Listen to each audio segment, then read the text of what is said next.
नमस्कार दोस्तों, जानी कैसे में आपका स्वागत है। हम रोजाना स्वास्थ्य संबंधित जानकारी लेकर आते हैं। हमारे चैनल को सब्सक्राइब करना ना भूलें और साथ ही बेल आइकॉन को ज़रूर दबाएं, जिससे कि हमारे सभी वीडियो की नोटिफिकेशन मिले आपको सबसे पहले।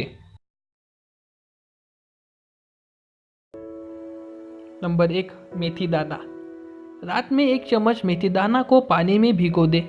सुबह खाली पेट मेथी दाना चबा चबा कर खा ले और ऊपर से वही पानी पी ले, जिससे मेथी दाना भीग रहे। रोजाना इस तरह से मेथी दाना खाने से यह समस्या दूर हो जाती है। नंबर 2, भुना हुआ चना और गुड़। भुने हुए चने और गुड़ दोनों चीज़ों में कैल्शियम और कार्बोहाइड्रेट जैसे तत्व होते हैं, जो हड्डियों की तमाम परेशानियों को दूर करने में सहायक हैं।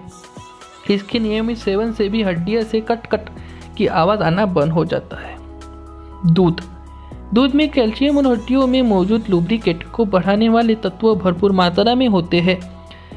इसके सेवन से हड्डियों में हवा भरने और बबल्स बनने की संभावना लगभग खत्म हो जाती है।